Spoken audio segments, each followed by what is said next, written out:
জুমার খুতবার এই সংক্ষিপ্ত সময়ের আলোচ্য বিষয় আল্লাহ রাব্বুল আলামিনের গজব এবং পরীক্ষা।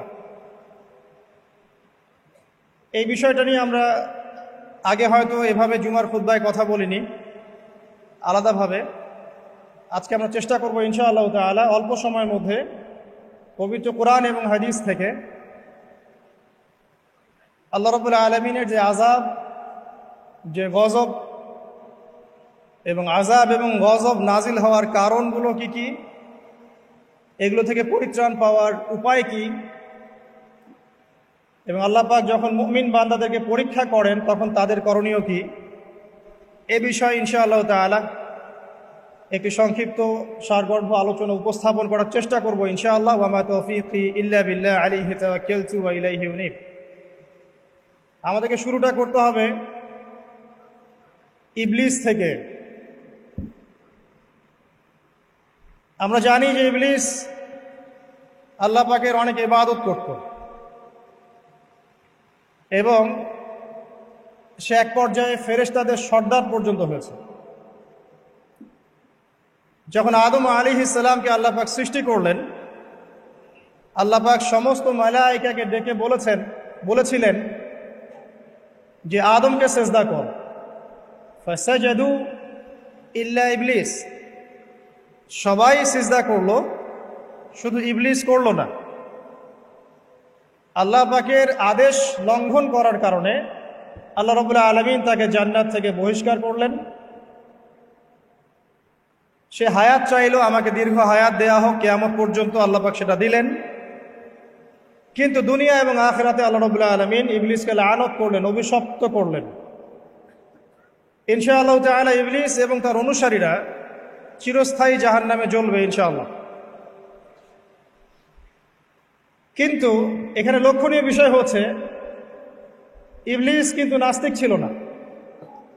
ইবলিসকে বের করে দেওয়ার সময় সে আল্লাহকে বলছিল, রব্বি রব্বি, হে আমার রব, আনজিরনি ইলা ইয়াউমি ইউবাসুন, আমাকে সেই দিন পর্যন্ত অবকাশ দিন যেদিন সবাইকে পুনরুত্থিত করা হবে। মানে কিয়ামত দিবস যে অবধারিত, এই আকীদা ইবলিসের ছিল। ইবলিস আল্লাহকে অস্বীকার করত না, শুধুমাত্র আল্লাহ রাব্বুল আলামিনের একটা হুকুম পালন না করার কারণে আল্লাহ রাব্বুল আলামিন তাকে অভিশপ্ত করলেন। দুনিয়াতে সে যতদিন থাকবে অভিশপ্ত, জাহান্নামে যখন যাবে চিরস্থায়ী জাহান্নামে সে অভিশপ্ত। আমরা দেখতে পেলাম আল্লাহ পাকের এই যে ক্রোধ, এই যে গজব, তার নাজিল হওয়ার মূল কারণটা কি? অবাধ্যতা, আল্লাহ পাকের অবাধ্যতা। দেখুন আদম আলাইহিস সালামও কিন্তু গাছের ফল খেয়ে ফেলেছিলেন বা গাছের কাছে গিয়েছিলেন, যদিও ফল খাওয়ার কথাটা কিন্তু কোরআনে নেই। কোরআনে আছে তারা গাছের কাছে চলে গিয়েছিল। আর আমরা এটাকে অনেক এক্সটেনশন করেছি, গন্ধম ফল ইত্যাদি ইত্যাদি। এটা কি ফল ছিল এটা বড় কথা না, বড় কথা হচ্ছে আল্লাহ পাক বলেছিলেন গাছের কাছে যাবে না। আদম এবং হাওয়া আলাইহিস সালাম তারা চলে গিয়েছিলেন। দেখেন এখানেও কিন্তু আদম এবং হাওয়া আলাইহিস সালাম তারা আল্লাহ পাকের আদেশটা কিন্তু লঙ্ঘন করেছে, ইবলিসও করেছে। কিন্তু ইবলিস চিরস্থায়ী জাহান্নামী হচ্ছে। পক্ষান্তরে আদম আলাইহিস সালাম তওবা করে ফিরে আসছেন। এই তওবা করার কাজটা কিন্তু ইবলিস করে নাই। তাকে যখন জিজ্ঞাসা করা হলো যে তুমি কেন সিজদা করলে না, যাকে আমি আমার দুহাত দিয়ে সৃষ্টি করেছি তাকে কেন সিজদা করলে না, কিসে তোমাকে নিষেধ করলো সিজদা করতে? তো ইবলিস তখন উল্টা যুক্তি দিয়েছিল যে খলাকতানি মিন নার ওয়া খলাকতাহু মিন তিন, আমাকে সৃষ্টি করেছেন আপনি আগুন দিয়ে আর আদমকে মাটি দিয়ে। ইবলিস নিজের দোষ স্বীকার না করে, তওবা না করে, উল্টা নিজের ভুলটাকে প্রমাণ করতে চাইল যেটাই সঠিক। ইবলিস কিন্তু সীমা লঙ্ঘন করার কারণে চিরস্থায়ী জাহান্নামে হচ্ছে না, বরং তার ভুলের উপরে অটল থাকার কারণে হচ্ছে। এবং এটাকে সাবিত করতে চাচ্ছে সে, আপনি রং, আমি রাইট, আমি আগুনের তৈরি, আমি কেন মাটির তৈরি আদমকে সিজদা করব? এই কারণে আবা ওয়াস্তাকবার, সে উদ্ধত হলো এবং অহংকার প্রদর্শন করলো। এই দুটো কারণে সে মূলত জাহান্নামে যাচ্ছে। পক্ষান্তরে আদম আলাইহিস সালাম তওবা করেছেন, সাথে সাথে ভুল বুঝতে পেরে বলেছেন, রব্বানা যালামনা আনফুসানা ওয়া ইল্লাম তাগফির লানা ওয়া তারহামনা লানাকুনান্না মিনাল খাসিরিন, এই দোয়াটা তিনি পড়েছেন। আল্লাহ পাক তখন তাকে মাফ করে দিয়েছেন। আর এই দোয়াটা শিখিয়েও দিয়েছেন আল্লাহ পাক নিজেই। এই দোয়াটা আল্লাহ নিজেই শিখিয়ে দিয়েছেন, তারপরে তিনি এটা পড়েছিলেন। এখানে আপনি পার্থক্য বুঝতে পারছেন। আদম সন্তান ভুল করবে, এটা স্বভাব তার, আদম সন্তান ভুল করবেই। আল্লাহ পাক বলেছেন যে তোমরা যদি পাপ না করতে তাহলে আল্লাহ পাক অন্য কোনো সম্প্রদায়কে নিয়ে আসতো, যারা পাপ করে তওবা করতো, আল্লাহ ওদেরকে মাফ করে দিত। আল্লাহ পাকের এত দয়া। পক্ষান্তরে ইবলিস কিন্তু এই কাজটা করেনি। এখানে পার্থক্য আমরা বুঝতে পারছি যে আদম সন্তান আদম আলাইহিস সালাম তিনি তওবা করে ফিরে এসেছেন। এখানে আপনি বুঝতে পারছেন আল্লাহর ক্রোধ এবং গজব ইতিহাসের শুরুতে নাজিল হলো, হিস্ট্রির শুরুতেই। যদি আপনি আদম সৃষ্টি থেকে শুরু করে কিয়ামত পর্যন্ত একটা ইতিহাসের বই চিন্তা করেন, তাহলে প্রথম পৃষ্ঠাতেই এই ঘটনা। প্রথম পৃষ্ঠাতেই ইবলিস অবাধ্য হলো, আল্লাহ পাক রাগান্বিত হলেন। তাহলে আল্লাহর ক্রোধ এবং গজব নাজিলের প্রথম কারণ কি? আল্লাহর অবাধ্যতা এবং অহংকার, উদ্ধত আচরণ করা, আল্লাহর আদেশ নিষেধ না মানা। সিম্পল, আল্লাহ পাকের আদেশ নিষেধের পরোয়া না করা, এটা হচ্ছে গজব নাজিলের প্রধান কারণ। আর ক্ষমা প্রাপ্তির প্রধান কারণ কি? তওবা। আদম আলাইহিস সালাম তওবা করেছেন, আল্লাহ পাক মাফ করে দিয়েছেন। এবার সামনে যাই।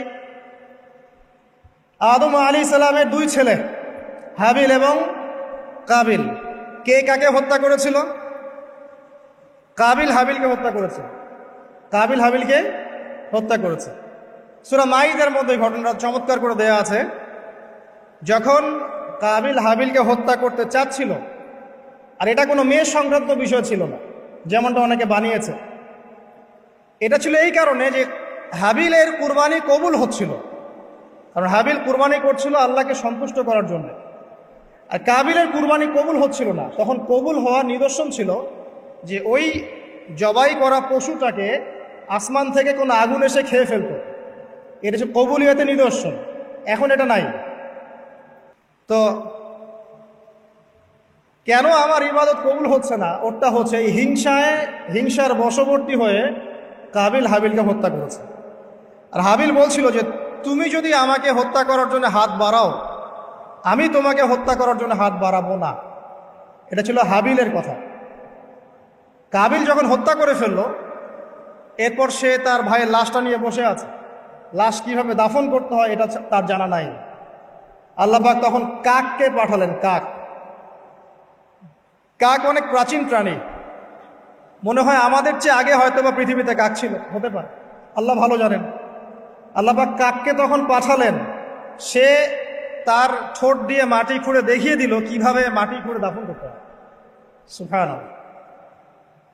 শিক্ষা আমাদের চারপাশে আছে। প্রকৃতি থেকে আল্লাহ পাক শিখতে বলেছেন। পাহাড় থেকে শেখেন কিভাবে দৃঢ়তার সাথে দাঁড়িয়ে থাকতে হয়। মানুষ সমালোচনা করবে, আঘাত করবে, অত্যাচার করবে, এরকম ঢিল আপনার গায়ে লাগবে, ঢিল ভেঙে চূর্ণ বিচূর্ণ হয়ে যাবে, পাহাড় দাঁড়িয়ে থাকবে।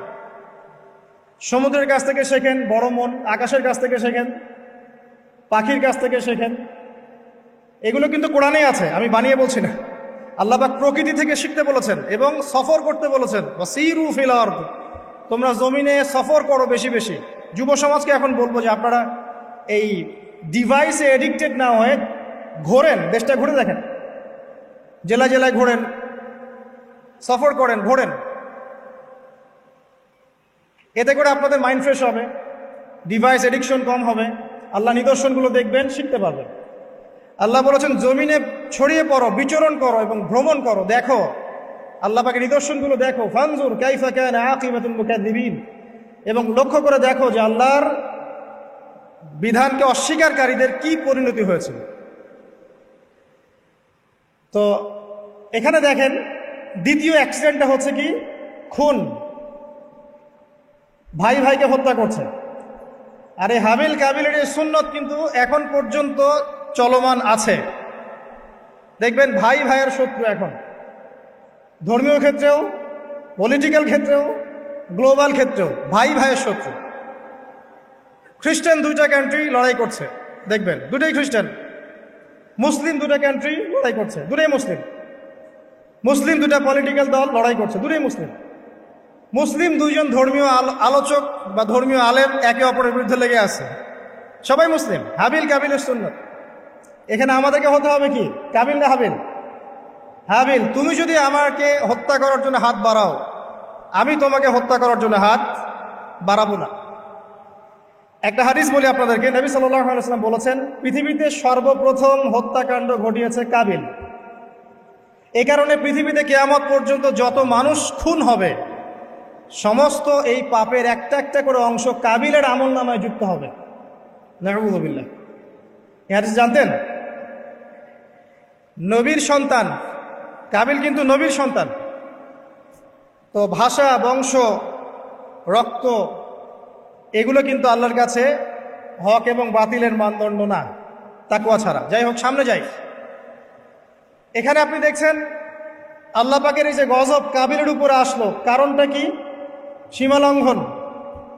সীমালঙ্ঘন করা, হত্যা। তাহলে বুঝলেন যে হত্যাকাণ্ড বাড়লে আল্লাহ পাকের গজব আসবে, যেটা এখন শেষ জামানায় বাড়ছে। নবী করিম সাল্লাল্লাহু আলাইহি ওয়াসাল্লাম বলেছেন, শেষ জামানায় যে ব্যক্তি কাউকে হত্যা করবে সে জানবে না আমি কি জন্য হত্যা করছি, আর যাকে হত্যা করা হবে সেও বুঝবে না যে আমাকে কেন হত্যা করবে। এটা কি বুঝতে পারেন? এখন যাকে হত্যা করা হচ্ছে সে জানবে না আমাকে কেন মারা হচ্ছে, আর যে হত্যা করছে সেও আসলে জানে না আমি কি জন্য তাকে মারছি। আর নবী সাল্লাল্লাহু আলাইহি ওয়াসাল্লাম বলেছেন, কিয়ামতের অন্যতম বড় সাইন হচ্ছে হারাজ বৃদ্ধি পাবে। হারাজ। সাহাবীরা জিজ্ঞাসা করলেন, হারাজ কি ইয়া রাসূলুল্লাহ? তিনি বলেন, প্রচুর হত্যাকাণ্ড, প্রচুর হত্যাকাণ্ড। এমনও ইনসিডেন্ট ঘটবে যে সোনার পাহাড়কে নিয়ে মারামারি হবে, যুদ্ধ হবে। যেই সোনার পাহাড় বের হবে ইউফ্রেটিস নদীর ভিতর থেকে, যেখান থেকে কয়দিন আগে একটা শহর বের হয়েছে আর কি। এই কয়দিন আগে দেখবেন ইরাকের ওই নদীর নিচ থেকে একটা শহর বের হয়েছে, যেটা অনেক 3000 বছর আগের শহর, এখন বের হয়েছে। আল্লাহ ভালো জানেন, এভাবে হয়তো বা সোনার পাহাড়ও বের হবে, আল্লাহু আলাম। আল্লাহ ভালো জানেন, আমরা জানি না কবে হবে, আমরা জানি না। নবীজি বলেছেন, এই সোনাগুলোকে কেন্দ্র করে প্রায় 80টার মতো দেশ, 80টার মতো ফ্ল্যাগ তারা যুদ্ধে জড়িয়ে পড়বে, এবং প্রতি হাজারে যারা যুদ্ধে জড়াবে তাদের প্রতি হাজারে 999 জন মানুষ মারা যাবে। নবীজি মুসলিমদেরকে বলেছেন, মুসলিমরা যেন ওই সোনাতে টাচ না করে, ওটা হাত দিয়ে ছুঁয়েও না দেখে, এখান থেকে যেন দূরে থাকে। যাই হোক, সামনে চলেন। এরপরে নূহ আলাইহিস সালাম, নাম শুনেছেন? 950 বছর তার কওমকে দাওয়াত দিয়েছেন। কত বছর? তার কওমকে এক আল্লাহর ইবাদতে দাওয়াত দিয়েছিল। তার কওমের প্রধান সমস্যা ছিল শিরক। তারা কিছু মূর্তির পূজা করত। তার নামগুলো আল্লাহ পাক সূরা নূহে বলেছেন। সূরা নূহের শেষের পৃষ্ঠার মধ্যে আছে। নূহ আলাইহিস সালামের কওমকে যখন দাওয়াত দেওয়া হচ্ছে, তারা বলতো যে লা তাযারুন্না আলিহাতাকুম ওয়ালা তাযারুন্না ওয়াদ্দা ওয়ালা সুআ ওয়ালা ইয়াউসা ওয়া ইয়াউকা ওয়া নাসরা। তোমরা তোমাদের উপাস্যদেরকে ছেড়ে দিও না। তোমরা আদ, ইয়াগুস, ইয়াউক, নাসর এই উপাসকদেরকে ছেড়ে দিও না, এই মূর্তিদেরকে ছেড়ে দিও না। মানে তারা স্ট্যাচু ওয়ার্শিপ করতো আর কি, নূহ আলাইহিস সালামের কওম। এছাড়া আরো কিছু পাপ ছিল, কিন্তু মূল পাপ ছিল তাদের শিরক, আল্লাহর সাথে শিরক করা। আল্লাহ পাক এই কওমটাকে ধ্বংস করেছেন মহাপ্লাবন দিয়ে। এমন প্লাবন যা ইতিহাসে কখনো হয়নি, এমন বন্যা যা ইতিহাসে কখনো হয়নি। প্রায় পুরো পৃথিবীর প্রায় বেশিরভাগ অংশ ওই বন্যায় ডুবে গিয়েছিল। এবং এই পানির উচ্চতা সম্পর্কে কোরআনে এসেছে, সূরা হুদের মধ্যে আছে যে পাহাড়ের চূড়া পর্যন্ত পানি ছিল। পাহাড়ের চূড়া পর্যন্ত পানি ছিল। এবং একটা পাহাড়ের উপরে নূহ আলাইহিস সালামের ছেলে বসে গিয়েছিল। বাবা ডাকছে, আসো আমার সাথে, আল্লাহর গজব থেকে আজকে কেউ বাঁচাতে পারবে না। সে বলছে যে আমি পাহাড়ে উঠে যাব, ইনশাআল্লাহ পাহাড়ে উঠে যাব, আমি বেঁচে যাব। ইনশাআল্লাহ বলেনি, সরি, পাহাড়ে উঠে যাব, আমি বেঁচে যাব। তখন নূহ আলাইহিস সালাম বললেন যে আজকে আল্লাহর গজব থেকে কেউ বাঁচাতে পারবে না। এরপর একটা বড় ঢেউ আসলো, এসে বাবা এবং ছেলের মাঝখানে পার্থক্য করে দিল। নূহ আলাইহিস সালাম বলেছিলেন, আল্লাহ, সে আমার আহল, আমার পরিবারের একজন, তাকে মাফ করে দাও। আল্লাহ পাক বলেছেন, লাইসা মিন আহলিক, সে তোমার পরিবারের কেউ না। এখানেও দেখেন নরদান ঈমান না আনার কারণে কুফরির হালতে মৃত্যুবরণ করল এবং আল্লাহ পাকের মহাপ্লাবনে গজবে ধ্বংস হলো। এখানে একটা গজব পেলেন, বিশাল বন্যা, জলোচ্ছ্বাস। তাহলে এর কারণ কি? নূহ আলাইহিস সালামের পুরো কওম মাত্র 40টা বা 80টা পরিবার বাদ দিয়ে বাকি সবাই ডুবে গেছে। আমরা যারা এখন পৃথিবীতে বেঁচে আছি, হোক সে হিন্দু বা মুসলিম বা খ্রিস্টান বা বৌদ্ধ, হুয়েভার হি ইজ বা জিউস, আমরা সবাই ওই 80টা পরিবারেরই সদস্য। আমাদের বাপদাদারা ওইখানে গিয়ে মিলবে, কারণ তার আগে কোনো মানুষ এখন পৃথিবীতে বেঁচে নাই। আমরা যারা বেঁচে আছি কোনো না কোনোভাবে আমরা ভাই, জানেন, কোনো না কোনোভাবে আমরা আত্মীয়, আমরা সবাই আত্মীয়। তো ওই 80টা পরিবারই এখন পৃথিবীতে বেঁচে আছে, এখানকার বংশধররাই। এখানে আমার প্রশ্ন যে বলেন নূহ আলাইহিস সালামের কওমকে কোন পাপের কারণে ধ্বংস করে দেওয়া হয়েছে? আমরা বলবো যে বাংলাদেশের জনগণকে আমরা বলবো যে শিরক ছেড়ে দেন, কবর পূজা ছেড়ে দেন, মাজার পূজা ছেড়ে দেন, শিরকের যত ক্যাটাগরিজ আছে এগুলো থেকে তওবা করে ফিরে আসেন, অন্যথায় আল্লাহ পাকের গজব কেউ ঠেকাতে পারবে না। শিরক থেকে বেঁচে না আসলে, বেঁচে না থাকলে আল্লাহর গজব ঠেকানোর কেউ নাই। আল্লাহ পাক শিরকের পাপটা মাফ করেন না। অন্য যে কোনো পাপ আল্লাহ পাক যাকে ইচ্ছা মাফ করতে পারেন, তবে তওবা করে মারা গেলে আল্লাহ মাফ করতে পারেন। তওবা না করে মারা গেলে ক্ষমা না পাওয়ার সুযোগই বেশি। তো যেখানে যেখানে দেখবেন এখনো এই শতাব্দীতেও, এই সালগুলোতেও বন্যা, দুর্যোগ, ভূমিকম্প, জলোচ্ছ্বাস ইত্যাদি হচ্ছে, দেখবেন ওই কওমগুলো কোনো না কোনোভাবে শিরকের পাপের সাথে সংযুক্ত আছে, কোনো না কোনোভাবে তারা শিরকের পাপের সাথে সংযুক্ত আছে। হয় তারা ধর্মের ক্ষেত্রে শিরক করছে, না হয় ইকোনমিক সেক্টরে শিরক করছে, না হয় অন্য কোনো বড় সেক্টরে শিরক করছে, নয়তো তারা আল্লাহ পাকের সমস্ত বিধান বাদ দিয়ে মানুষের মানবরচিত বিধানগুলোকে প্রাধান্য দিয়েই কাজ করছে। কোনো না কোনো জায়গায় শিরক আছে। আল্লাহ পাক এই কারণেই গজব পাঠাচ্ছেন। সামনে যাই চলুন। এরপরে আদ জাতি। আদ জাতির লোকরা ছিল প্রচণ্ড লম্বা চওড়া, অনেক লম্বা। আর আমি যেগুলো বলছি এগুলো কোনো রূপকথা নয়, এগুলো সবগুলি কোরআনের পাতায় পাতায় আছে। সূরা বাকারা পড়েন, সূরা হুদ পড়েন, সূরা নূহ পড়েন, বনী ইসরাঈল সূরাটা পড়েন, সূরা শুআরা পড়েন, এগুলোর মধ্যে এই ঘটনাগুলো পাবেন। একটা ছোট্ট সূরা আছে সূরা কমার, সূরা আর রহমানের ঠিক ইমিডিয়েট সূরাটা। এই সূরাটা যদি বাসায় গিয়ে পড়েন দেখবেন এখানে এই সব জাতিগুলোর বর্ণনা দেওয়া আছে খুব সংক্ষিপ্ত আকারে। আদ জাতির লোকেরা অনেক লম্বা চওড়া ছিল, প্রচণ্ড শক্তিশালী। তো তারা ইয়েমেন, হাদরামাউত এই জায়গায় বসবাস করত, পাহাড় কেটে বাড়ি নির্মাণ করত। তাদের কাছে আল্লাহ পাক হুদ আলাইহিস সালামকে পাঠালেন। তাদেরও প্রধান পাপ ছিল শিরক। দ্বিতীয়ত আরো কিছু পাপ ছিল। এক নম্বর, অহেতুক বিনা কারণেই তারা অনেক উঁচু উঁচু সৌধ নির্মাণ করত, এটা কোরআনে আছে। অহেতুক বিনা কারণে, দুনিয়ার চাকচিক্যের কারণে উঁচু উঁচু অট্টালিকা এবং সৌধ নির্মাণ করত, যেগুলো অপচয় ছিল, অপচয়। এবং তারা মানুষকে প্রচণ্ড প্রহার করত। ওয়াইদা বাতাসতুম জাব্বারিন, আল্লাহ পাক কোরআনে বলেছেন, যখন তোমরা কাউকে মারো প্রচণ্ড রকম কঠিন মারো। এই মায়ের সিস্টেম এখনো আছে সব জায়গাতেই। মানুষকে প্রচণ্ড নির্মমভাবে তারা মারত এবং উঁচু উঁচু সৌধ নির্মাণ করত, শিরক করত। এবং একটা কথা বলতো, যখন হুদ আলাইহিস সালাম দাওয়াত দিতেন তখন একটা কথা বলতো, মান আশাদ্দু মিন্না কুওয়া, এই কথাটা। ফেরাউন যেমন বলতো আনা রাব্বুকুমুল আ'লা, এরকম আদ জাতি বলতো মান আশাদ্দু মিন্না কুওয়া, আমাদের চেয়ে শক্তিশালী আর কে আছে, আমাদের চেয়ে শক্তিশালী আর কে আছে। এখনকার বিশ্বে এমন কথা মানুষ বলে না, আমাদের চেয়ে বড় শক্তি আর কে আছে, আমরা সুপার পাওয়ার। এরাও বলতো মান আশাদ্দু মিন্না কুওয়া। আল্লাহ পাক বলছে আওয়ালাম ইয়ালামু আন্নাল্লাহা হুয়া খালাকাকুম হুয়া আশাদ্দু মিনহুম কুওয়া। তারা কি জানে না যে আল্লাহ তাদেরকে সৃষ্টি করেছে, সেই আল্লাহ ওদের চেয়ে শক্তিশালী। আল্লাহ পাক এই কওমটাকে ধ্বংস করলেন কিভাবে? 7 দিন কন্টিনিউয়াসলি, 7 দিন প্রচণ্ড টর্নেডো, এই যে আমরা যেটা বলি ঝড়, ঘূর্ণিঝড়, টর্নেডো, এরকম বজ্রপাত এবং প্রচণ্ড টর্নেডো, ঘূর্ণিঝড়, এগুলো দিয়ে 7 দিনের মধ্যে এই কওমের প্রত্যেকটা মানুষকে আল্লাহ পাক এমনভাবে ধ্বংস করলেন, খেজুর গাছের ডাল যেমন পড়ে থাকে মাটিতে, এইভাবে তারা মাটিতে পড়েছিল। এখানে বলেন আল্লাহ পাকের আযাব আর গজব নাজিলের মূল কারণটা কি ছিল তাহলে? শিরক। অপচয়, অহংকার, আর মানুষকে মারা।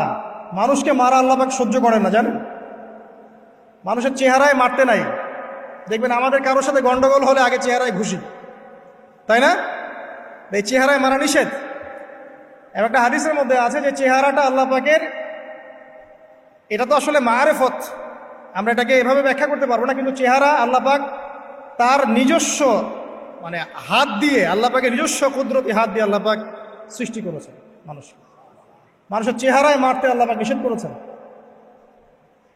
আর মানুষকে অন্যায় কারণে মারা হলে আল্লাহ পাক নারাজ হন, খুবই অসন্তুষ্ট হন। কোনো ব্যক্তি যদি কোনো মানুষের জীবন বাঁচায়, সে যেন পুরো মানব জাতির জীবন বাঁচায়, সূরা মাইদার মধ্যে আছে। আবার কোনো ব্যক্তি যদি অন্যায় কারণে একটা মানুষকে হত্যা করে ফেলে, সে যেন পুরো মানব জাতিকে হত্যা করে।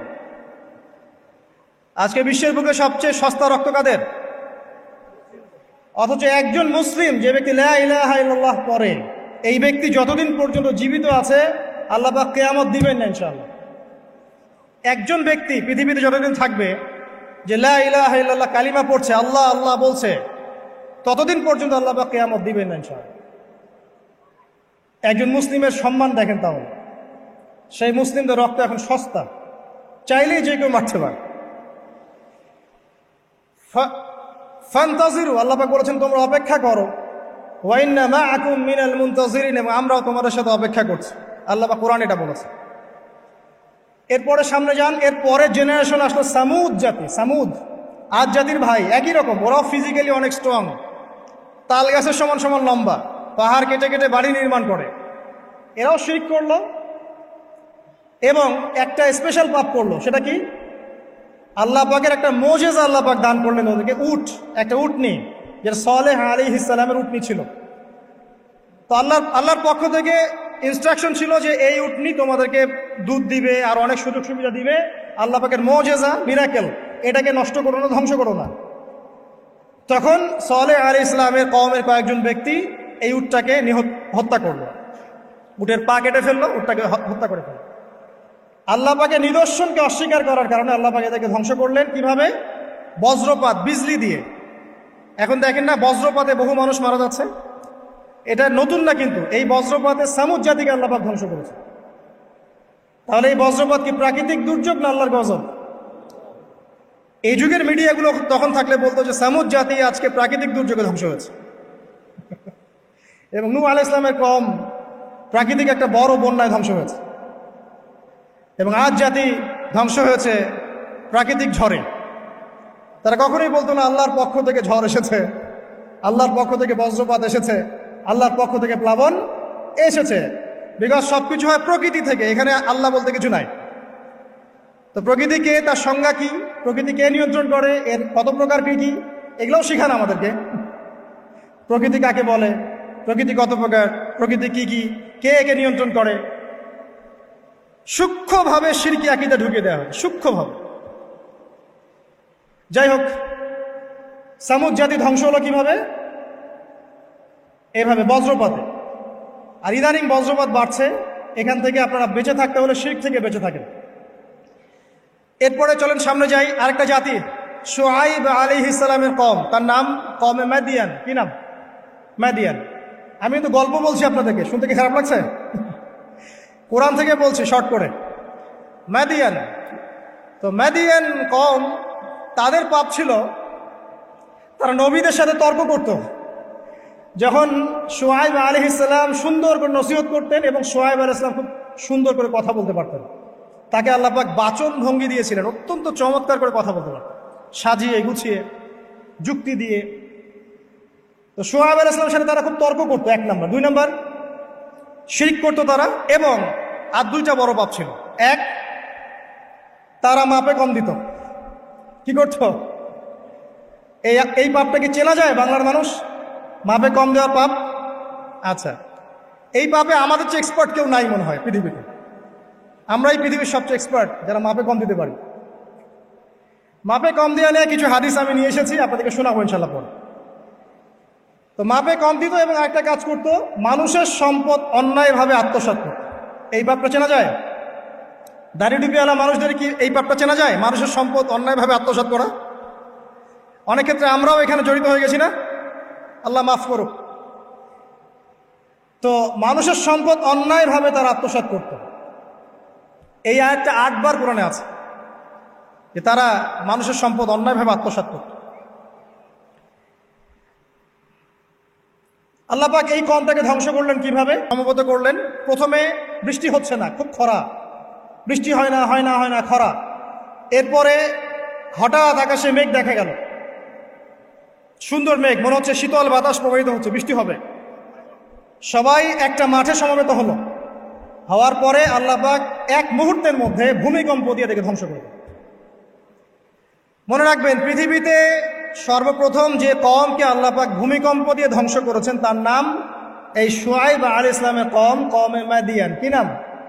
কওমে মাদিয়ান। অতএব আপনারাও মাপে কম দিতে থাকেন, আর মানুষের সম্পদ অন্যায়ভাবে আত্মসাৎ করতে থাকেন, আর ভূমিকম্পের অপেক্ষা করতে থাকেন। যদি ভূমিকম্প নাজিল হয় আল্লাহর পক্ষ থেকে, তাহলে মনে রাখবেন এর পিছনে 2টা পাপ দায়ী মূলত। 1, পাপে কম দেওয়া, আর 2, মানুষের সম্পদ অন্যায়ভাবে আত্মসাৎ করা। এরপরে সামনে যান, লুত, কওমে লুত, লুত আলাইহিস সালামের কওম। এটা পৃথিবীর সবচেয়ে অ্যামেজিং কওম, বিস্ময়কর। মানে এমন এক পাপ করেছে যে পাপ বিশ্বের কোনো মানুষ করে না। তবে উম্মতে মুহাম্মাদির কিছু মানুষ এই পাপ করছে। আবার বলছি, লুত আলাইহিস সালাম এর কওম এমন পাপ করেছিল যেই পাপ এই বিশ্বে, মহাবিশ্বে কেউ কখনো করে নাই। কিন্তু উম্মতে মুহাম্মাদির কিছু মানুষ এই পাপ করছে এবং করবে, এটা আমাদের নবীজি ভবিষ্যৎবাণী করে গেছে। সেটা হলো শিরকের সাথে সমকামিতা। সমকামিতা কি বোঝেন? ছেলে ছেলের সাথে যৌন সম্পর্ক স্থাপন করছে, নাউযুবিল্লাহ, এবং মেয়ে মেয়ের সাথে যৌন সম্পর্ক স্থাপন করছে, নাউযুবিল্লাহ। ইদানিং ছেলে ছেলের ব্যাপারটা কমছে, মেয়ে মেয়েটা বাড়ছে। দেখবেন মেয়ে মেয়ে এখন যৌন সম্পর্ক স্থাপন করছে। কিভাবে আমরা জানি না, এটা বুঝেও আসে না যে কিভাবে এটা পসিবল। আল্লাহ রাব্বুল আলামিন এদেরকে ধ্বংস করলেন এমনভাবে, এটা অ্যামেজিং। আল্লাহ পাক 2জন ফেরেশতাকে পাঠালেন, একজনের নাম জিবরাইল আর একজন মিকাইল। তারা 2জন ছোট ছোট বালকের বেশে, একটু ইয়াং মানুষের বেশে লূত আলাইহিস সালামের বাসায় গেলেন, এবং এলাকার লোকজন খবর পেল যে নতুন 2জন মেহমান এসেছে, কওমের মধ্যে নতুন 2টা মেহমান এসেছে। তারা গিয়ে লূত আলাইহিস সালামকে বলছে, তোমার মেহমানদেরকে আমাদেরকে দাও। লূত আলাইহিস সালাম বলছেন, আমার মেয়েরা আছে, চাইলে আমার মেয়েদেরকে বিয়ে করে নাও। দেখেন একজন নবী কত দরদি হলে এই কথাটা বলতে পারেন উম্মার জন্য, যে তোমরা এই পাপ কাজ ছেড়ে দাও, আমার মেয়েরা পড়ে আছে, চাইলে আমার মেয়েদেরকে বিয়ে করে নাও। আর এই কম বলছে যে তুমি খুব ভালো করেই জানো লূত আমরা কি চাচ্ছি। কথা কি বুঝতে পারছেন? তখন তিনি বলছেন, আলাইসা মিনকুম রাজুলুন রশিদ। সূরা হুদ পড়ে দেখেন, তোমাদের মধ্যে ভালো মানুষ বাকি নাই। তখন এরা বলছে, তুমি লূত নিজেকে খুব পবিত্র মনে করো? লূত আলাইহিস সালাম সমকামিতায় বিশ্বাসী না, তার পরিবার বিশ্বাসী না, এই কারণে তার পরিবারকে ক্রিটিসাইজ করা হচ্ছে। তুমি কি খুব বেশি পবিত্র মনে করছো আমাদের চাইতে? তাহলে এই কম থেকে তোমরা বের হয়ে যাও। সমকামী কম এরকম জবাব দিল আর কি। তো আল্লাহ পাক কি করলেন, ওই 2 ফেরেশতা জিবরাইল এবং মিকাইল আলাইহিস সালাম, তাদের পাখা ছিল, ফেরেশতাদের পাখা থাকে, আর জিবরাইল আলাইহিস সালামের প্রায় 600টা পাখা আছে। কয়টা? 600 পাখা।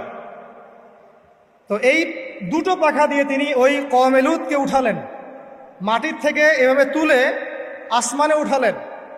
আসমানে ওঠানোর পরে আল্লাহ পাক উপর থেকে পাথরের বৃষ্টি বর্ষণ করলেন, রজম পাথরের বৃষ্টি বর্ষণ করলেন। এবার এটাকে উল্টে তিনি এভাবে দাফন করে দিলেন।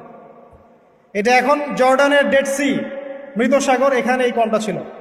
জর্ডান ডেড সি, মৃত সাগর, এখানে এই কমটা ছিল। এখানে দেখেন আল্লাহ পাকের আযাব আর গজব নাজিলের মূল কারণটা কি হলো? শিরক, সীমালঙ্ঘন এবং সমকামিতা, যেটা এখন আমরা মানে ব্যক্তি স্বাধীনতা মনে করি। আবার সমকামিতা এখন ব্যক্তি স্বাধীনতা, বাক স্বাধীনতা। একজন মানুষ চাইলেই একটা মেয়ের সাথে সম্পর্ক করতেই পারে, একটা ছেলে চাইলেই সম্পর্ক করতেই পারে। এবং বিশ্বের কিছু কান্ট্রি, যাদেরকে আমরা উন্নয়নশীল কান্ট্রি বলি বা একদম রুলিং স্টেট মনে করি আর কি, যাদের কথায় বিশ্বের অনেক স্টেট ওঠে আর বসে, এইসব কান্ট্রির মধ্যে এটা জায়েজ। লিগ্যালি জায়েজ, আইনত জায়েজ, করতেই পারে। বাধা দিলে আপনার সমস্যা, ওটা আইনে লজ আছে যেটা করা যাবে, আপনি বাধা দিচ্ছেন কেন? তারা ম্যাগাজিন বের করে, তারা আন্দোলন করে, রেইনবো ফ্ল্যাগ আছে ওদের 7 রঙের, এটা দিয়ে পতাকা দিয়ে মিছিল করে। তার মানে আল্লাহ পাকের গজব আসা কি বাকি আছে এখনো? আসে নাই, আবার বলেন আলহামদুলিল্লাহ। আসে নাই এখনো, বলেন আলহামদুলিল্লাহ। মনে করেছেন এদের সংখ্যা বাংলাদেশে নাই? দৃষ্টান্তমূলক শাস্তি না হলে এদের সংখ্যা তো বাড়বেই। দিন দিন এদের সংখ্যা বাড়ছে। আরেকটা কথা বলে রাখি, তোমরা যারা মিউজিক্যাল ইনস্ট্রুমেন্ট, তারপরে এই যে সিনেমা, সিরিয়ালস, সাংস্কৃতিক অনেক কর্মকাণ্ড, এইসব জগতের সাথে যারা সম্পৃক্ত আছো তোমরা, এই জগতের ভিতরে এই সমকামিতার প্রবণতা কিন্তু অনেক বেশি। বলবেন যে ভাই আপনি জানলেন কেমন করে? আমি জানি বলেই তো এই জায়গায় দাঁড়ায় আছে, এই জায়গায় দাঁড়িয়ে আপনাকে শোনাচ্ছি। আপনি জানেন আল্লাহ পাক আপনাকে এখানে দাঁড় করাবে ইনশাআল্লাহ। খুব সতর্ক থাকবেন। এবং দিন দিন এটা বাড়ছে। আরে বাড়ার পিছনে একটা কারণ বলে দিই আমি, এই কারণটা যদি বন্ধ করা যায় ইনশাআল্লাহ এটা বন্ধ হয়ে যাবে। নৈতিকতার সাথে এই কারণটা যদি বাস্তবায়ন করা যায় ইনশাআল্লাহ বন্ধ হবে। সেটা হলো পর্নোগ্রাফি বন্ধ করে ফেলতে পারলেই ইনশাআল্লাহ তাআলা দেখবেন যে এই মহামারীগুলো কমে যাবে। একটা বিষয় মানুষ জানে না, সেটা করবে কিভাবে? আর যখন জানানো হচ্ছে যে এটা আসলে করা যায়, এটাও এমন, তখন তো মানুষ জানবে ও এটাও আছে, এটাও তাহলে করা যায়। যাই হোক, যারা বুদ্ধিমান তাদের জন্য ইশারা যথেষ্ট। পর্নোগ্রাফি যদি বন্ধ করতে পারি আমরা ব্যক্তিগতভাবে, অ্যাসোসিয়েশন ওয়াইজ বা রাষ্ট্রীয়ভাবে, এবং এটা করাটা উচিত, এটা করা খুবই উচিত। যুব সমাজকে যদি বাঁচাতে চাই এবং আমরা যদি বাঁচতে চাই, কোনো সন্দেহ নাই এটা বন্ধ করতে হবে। এবং ভিতরে ভিতরে এই বিষয়টা আমাদের সমাজের মানুষদেরকে ভিতর থেকে পশু বানিয়ে তুলছে আর কি। এটা আমরা বুঝতে পারছি না। এর ফলে ধর্ষণ বাড়ছে, জেনা বাড়ছে, এবং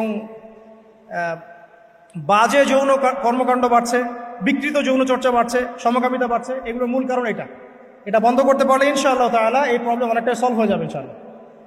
আমরা রিকোয়েস্ট করব যারা দায়িত্বশীল, যাদের কাছে এই ক্ষমতা আছে, তারা যেন এই ক্ষমতাটাকে কাজে লাগায়। আল্লাহ পাক তৌফিক দান করুন, আমিন।